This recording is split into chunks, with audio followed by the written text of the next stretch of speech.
Bismillahirrahmanirrahim. Alhamdulillahi Rabbil Alamin. Wassalatu wassalamu ala asyrafil anbiya'i wal mursalin. Nabiyina Muhammadin wa ala alihi wa sahbihi ajma'in. Assalamualaikum warahmatullahi wabarakatuh.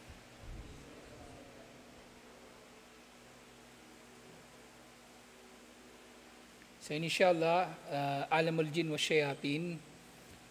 So natalakay na natin, nasimulan na natin matalakay yung kasaysayan ni Barsisa. Kaya nga kung paano siyang dahan-dahan na iniligaw ni Iblis patungo sa zina.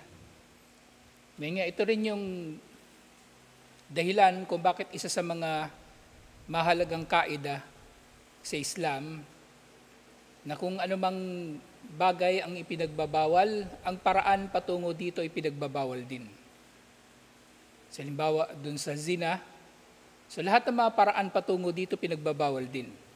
Yung ikhtilat, yung pagsasama-sama ng lalaki at babae, pakikipag-boyfriend, girlfriend, kahit yung yung iba pang mga bagay-bagay na magdudulot na ang tao ay masasadlak sa kalagayan na mayroong tukso, pinagbabawal. Halimbawa nga yung yung hadith na hindi raw naging magkasama ang isang lalaki at isang babae na wala silang kasamang iba, liban na lang ng pangatlo nila ay si Satanas. So nandun si Satanas na kumbaga binubuyo sila, na tinutukso sila. At maaaring mangyari pa rin ito online. Diba? Maaaring mangyari pa rin ito online. Na yun nga, isang uri din yun ng pagsasama ng lalaki at babae. Kasi kinakatwiran ng mga tao, hindi naman daw sila magkasama, pero pareho lang yun eh. Pareho lang yun. Kaya hindi maganda yung ugali nung yung dawa pogi. Yung ginagamit din ni Satanas na dahilan yun. Na bubuyuhin niya tayo, sabihin ni Satanas, sige, kausapin mo lang, kausapin yung sister na yun para magabayan. Magabayan sa Islam, pero hindi. Dapat maging matalino tayo. Inshallah. Lalong-lalo na tayo, nag-aaral naman tayo ng Islam, maging naman tayo, kumbaga, disente. Hindi natin kailangan bumaba dun sa level na ng iba na kung sino-sino na lang yung chinachat o kinakausap. Walang problema kung gugustuhin ng lalaki na makapangasawa ng iba pa. Pero yung kahit sino na lang pwede mong mapangasawa, hindi dapat choosy din tayo. Diba? Hindi yung kung sino-sino lang, inshallah. Kasi diyan napapahamak yung maraming tao eh. Yung porke yung babae yung lumalapit, pinapatulan niya rin naman. Ngayon, siya disgrasyado tuloy, hindi yung babae. Na nakakapangasawa siya ng hindi mainam na babae. Madalas ngayon yan eh. Lalo na ngayon may Facebook. Yung babae na maghahabol sa'yo. Yung brother, feeling pogi. Kasi yung lalaki, yung babae yung habol ng habol sa kanya. Nalintikan na. Yung napangasawa pala niya, narcissist. Ngayon, hawak siya sa leeg. Kasi feeling niya, kasi ganun yung narcissist para makuha niya yung loob mo, para yung madidiktahan ka niya. Dadaanin ka muna niyan sa yung tawag nila, love bombing. O psychiatrist, ay psychologist, yung love bombing? Love bombing, papaliguan ka niya ng pagmamahal, kumbaga ng bubula-bulahin ka niya. Tapos pagkahawak ka na niya, wala na, hindi ka na makatakas.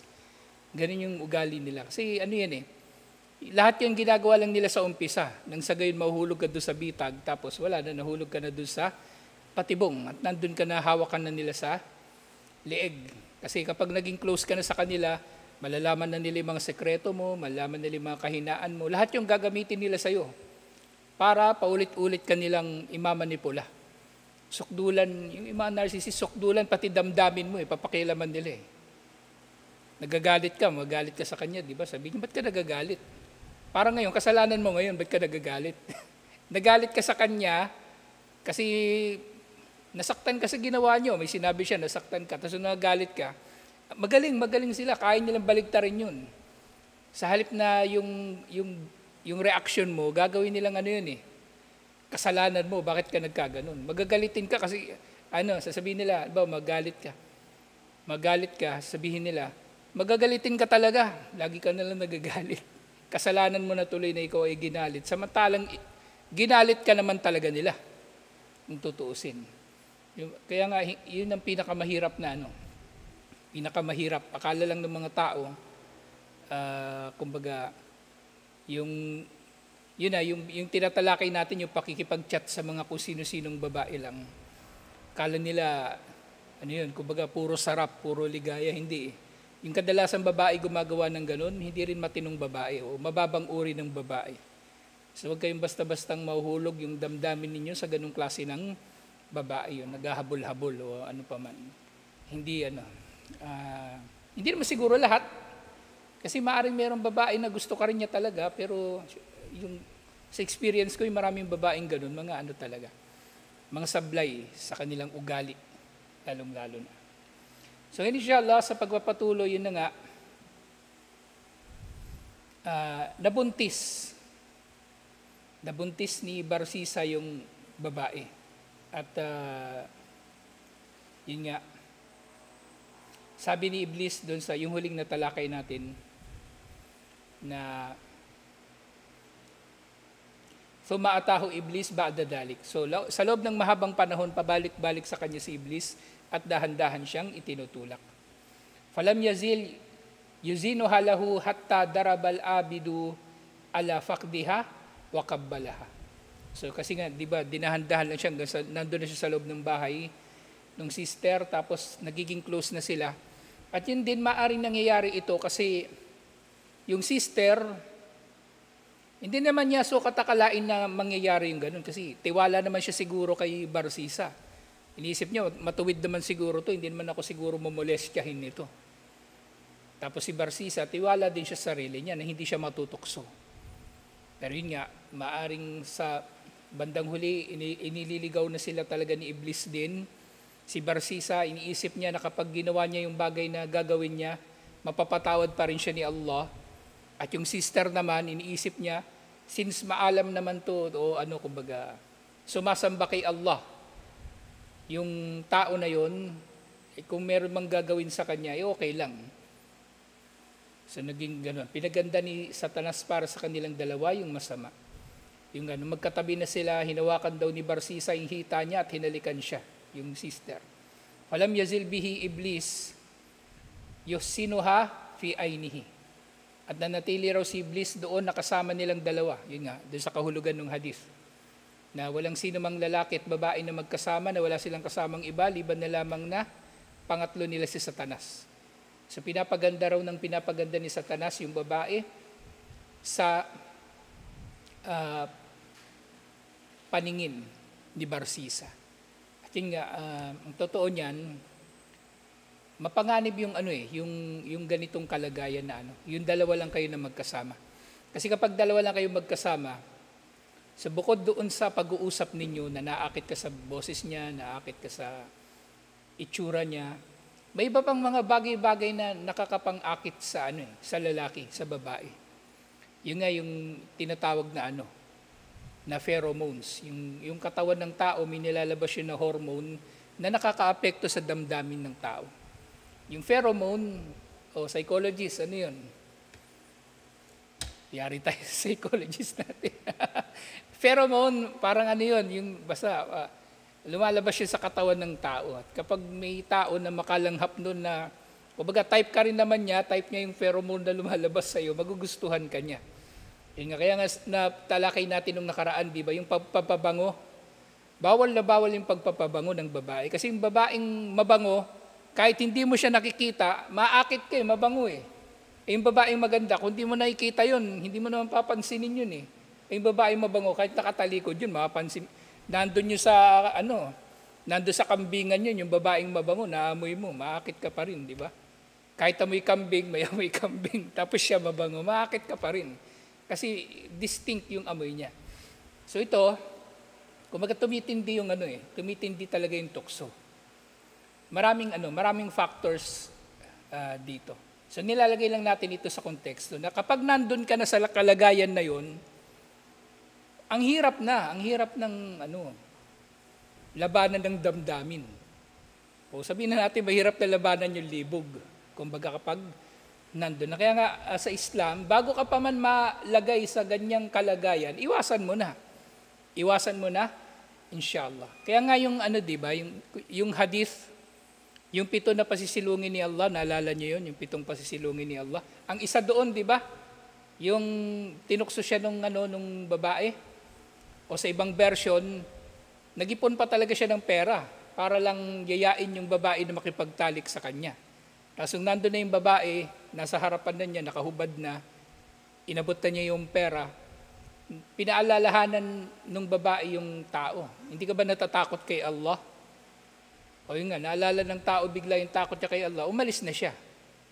Napakahirap nun, hindi yun ganun kadali. Baka kung nandun ka na, isipin mo, mahabagin naman si Allah eh.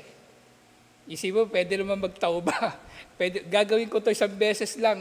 Iisip mo, gagawin ko lang to 1 beses lang. 1 beses ko lang to gagawin, tapos magtatauba na ako.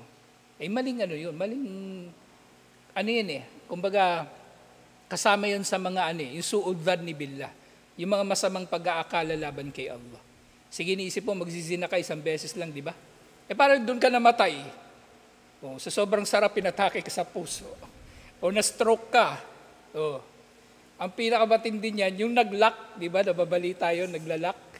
Di ba, nakakahiya yun. Babibidyoan ka pa ngayon, uso na ngayon yung mga vlogger. Tapos tinatakbo ka sa ambulansya, andun yung mukha mo, naka-Facebook live. So, yung tao, dapat katatakutan niya. Hindi ito Kumbaga, inilalagay natin siya sa konteksto na, kasi minsan ang problema sa mga kwento, minamaliit ng tao, parang kwento lang. Pero ano bang aral? Bakit ba lagi nababanggit ng mga scholar itong kwento ni Barsisa? Kasi nga delikado, kasi nga mapanganib. Meron pang isang hadith, di ba, yung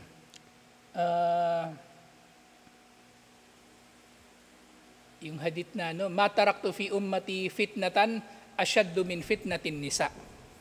Wala raw iniwan si Propeta Muhammad sallallahu alaihi wasallam na fitna sa kanyang umma na mas matindi pa sa fitna ng kababaihan.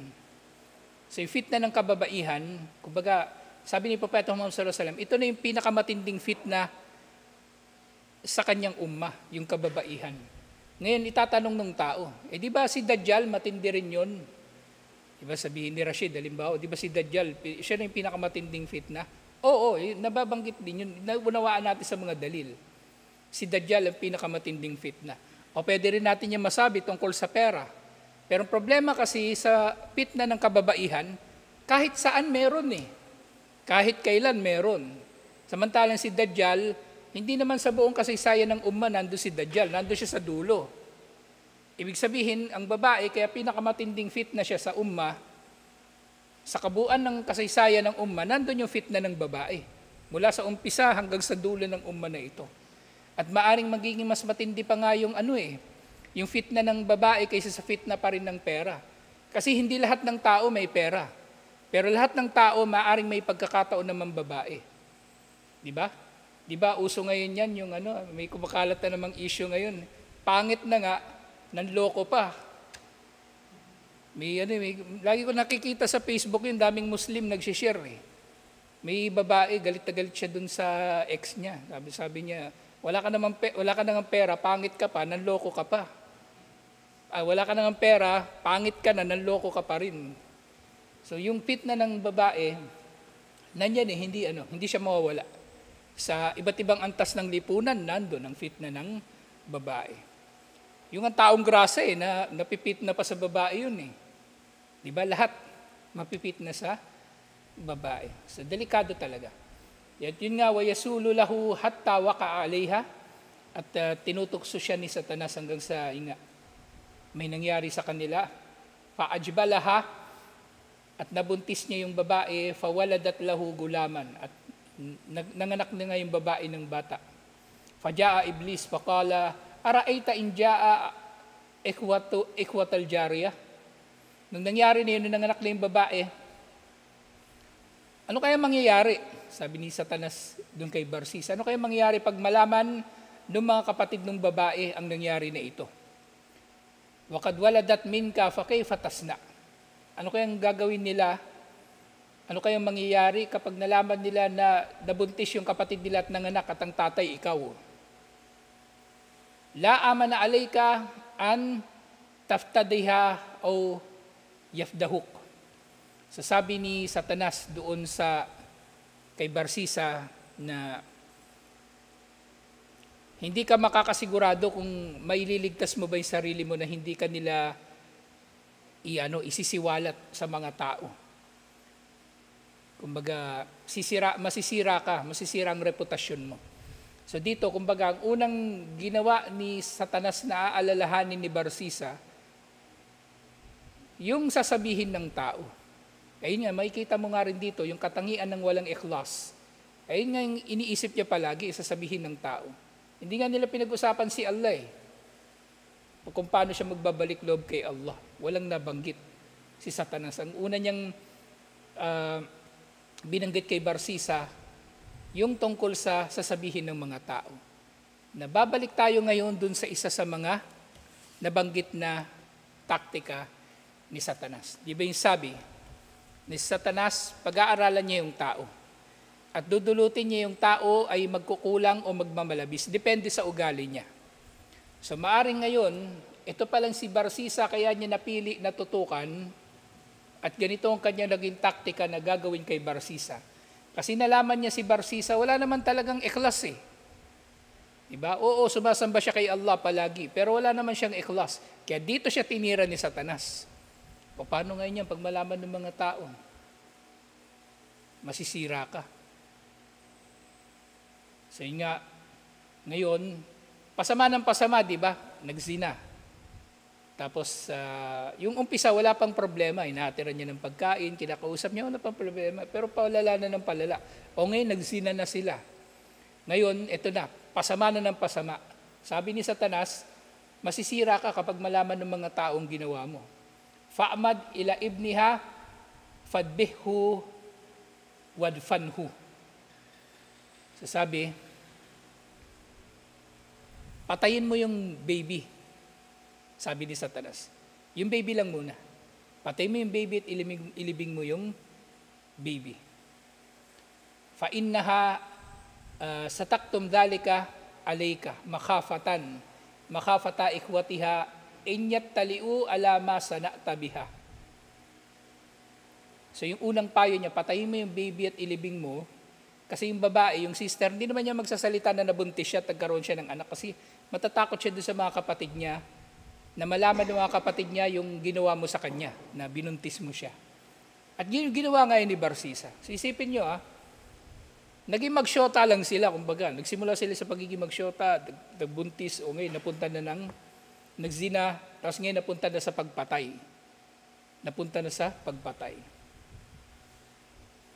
At ngayon bumalik na naman si Satanas. At tara taktumu ikhwataha, masa na'tabiha, wakatalta ibnaha. So ngayon bumalik na naman si Satanas. Sa palagay mo ba, yung sister, yung babae ay mananahimik lang ngayon na pinatay mo ang kanyang anak? Siya ang nag-utos, si Satanas ang nag-utos na patayin niya yung baby. Tapos ngayon, sinisisi niya si Barsisa na bakit mo pinatay yung baby. Ngayon, malalaman ng mga tao. Kasi yung babae, hindi siya mananahimik kasi pinatay mo yung anak niya. O di ba gago, di ba? O ngayon, si Barsisa, nagpagago din kay Satanas. So ngayon, sabi na naman ni Satanas, isa lang solusyon dyan. Khudha wadbihha. Kunin mo siya, yung babae, at patayin mo yung babae. Wadfinha ma'a ibniha. Patayin mo siya at ilibing mo siya kasama nung kanyang anak. Falam yazil bihi hatta dhabahaha. Sabi nila. At hindi raw umalis si Satanas sa kanya hanggang sa pinatay niya yung babae. At ano pa nga sabi nila yung Arabic dito, hindi katalahe. Dhabahaha. Ang inutos sa kanya ni Satanas, katayin, gilitan ng leeg, yung baby at yung sister. Pwede niya naman yung patayin sa ibang paraan, di ba?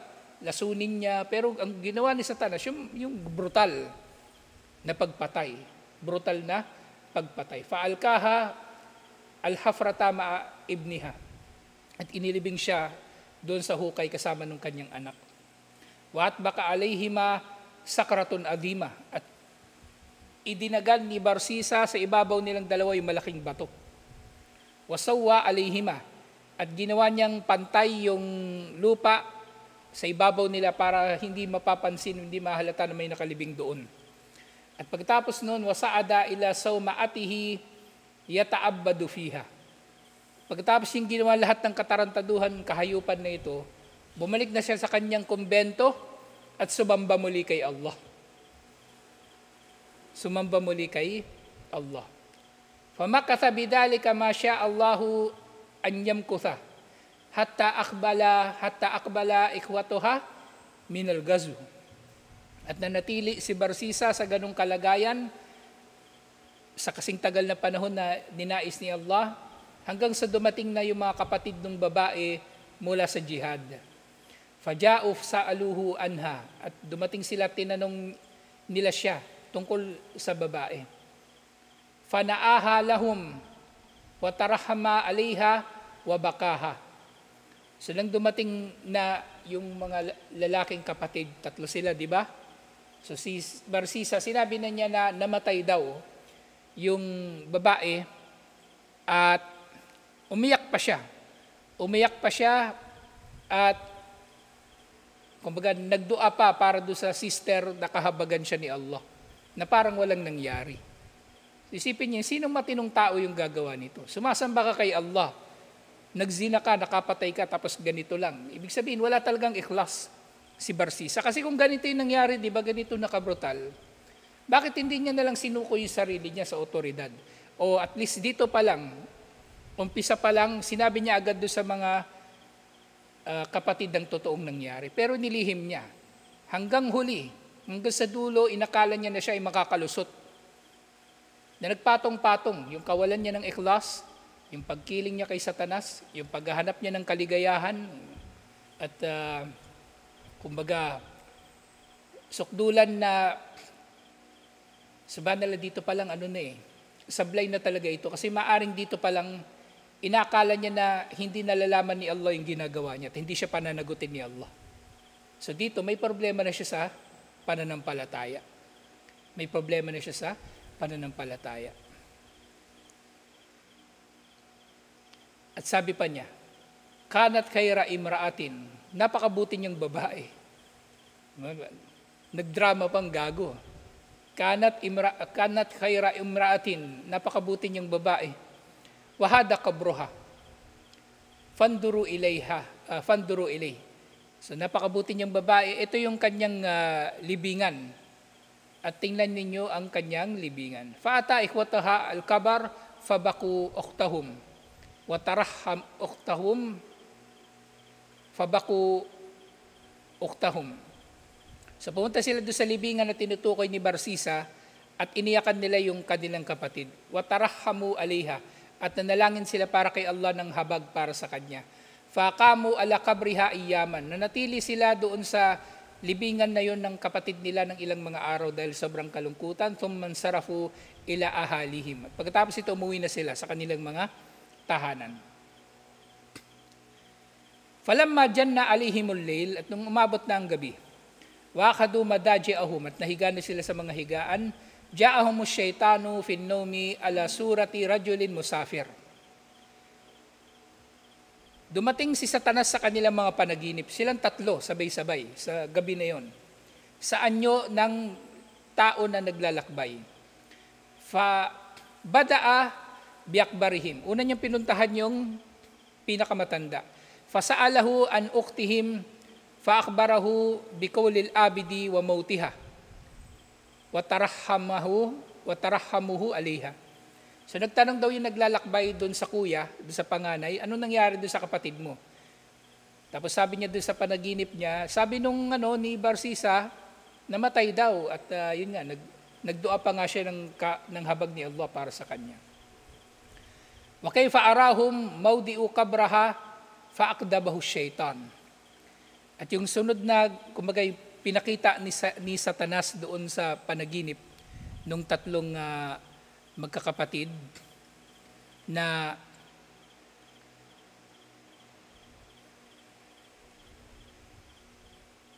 sabi niya sinungaling. Sinungaling yun, yung tao na yun.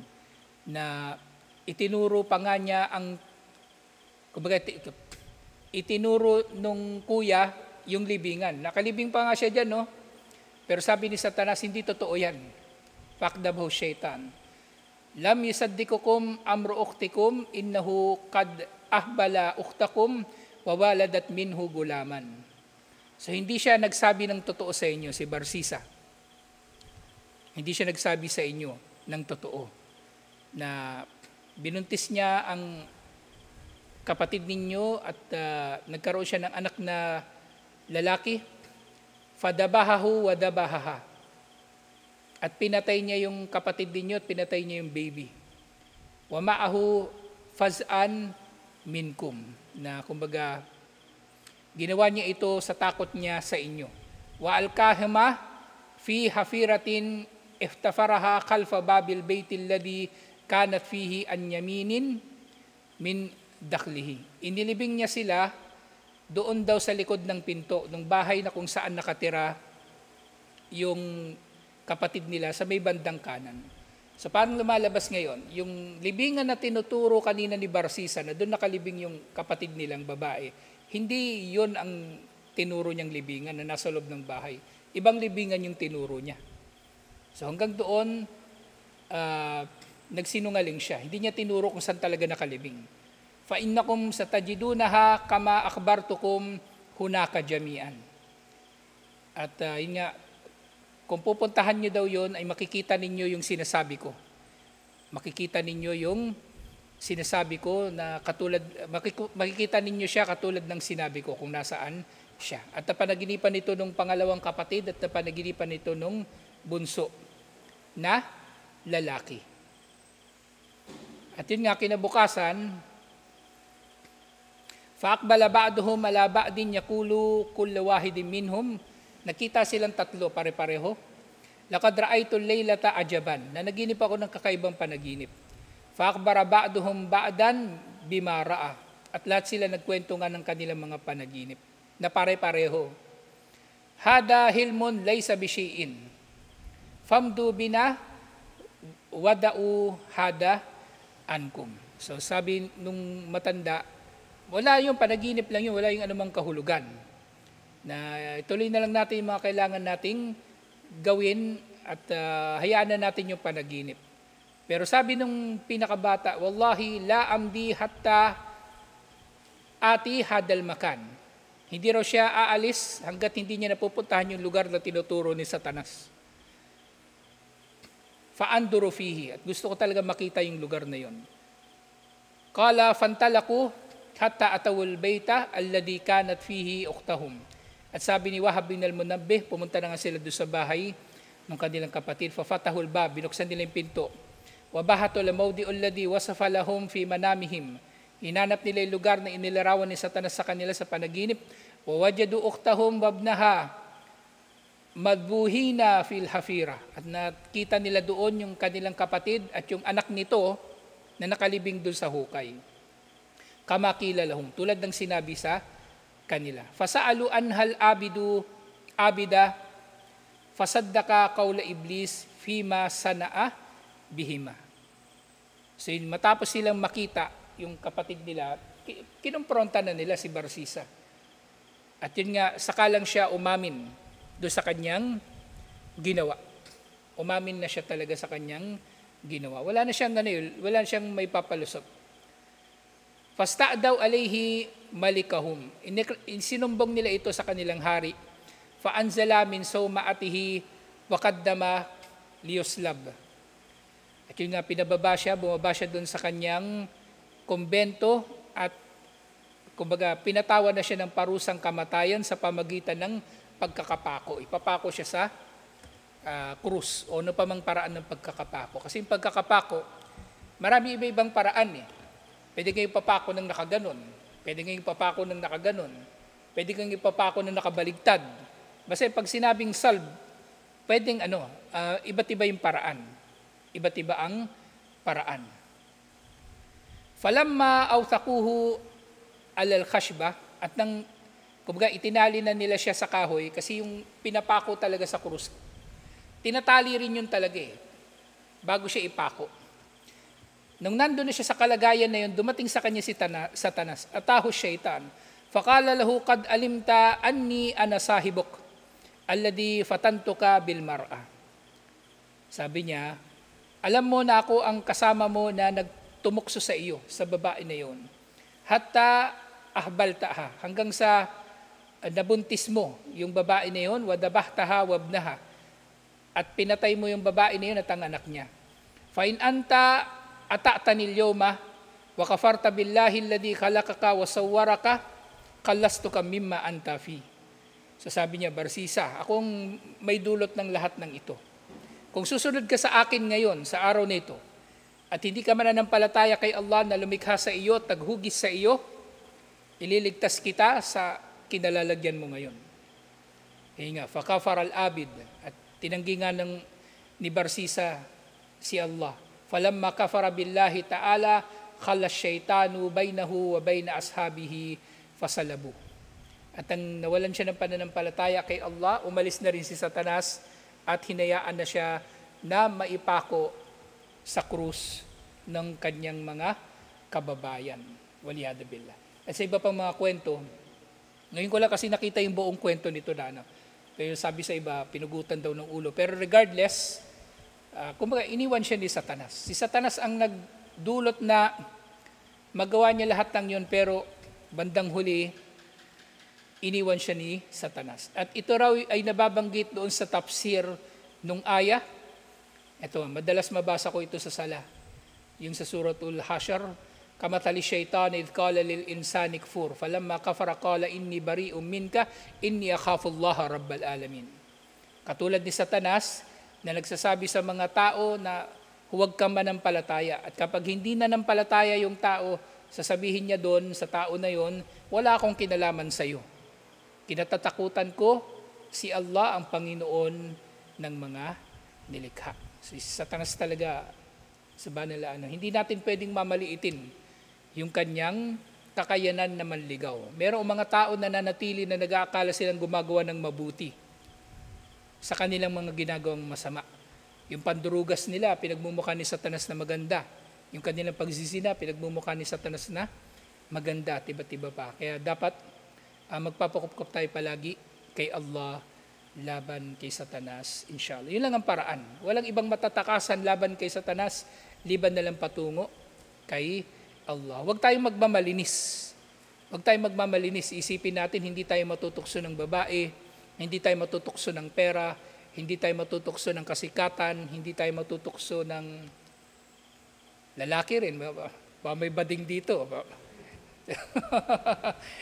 Huwag tayong magmalinis. Huwag tayong magmalinis. Palaging tayo, lalayo tayo sa fitna hanggat maaari at magpapakupkup tayo kay Allah, inshallah. Tutuloy natin ito, inshallah. Yung iba pa, marami pa natalakay dito na yung mga taktika ni Satanas, alhamdulillah, para maiwasan natin, inshallah. Hanggang dito na lang. Assalamualaikum warahmatullahi wabarakatuh.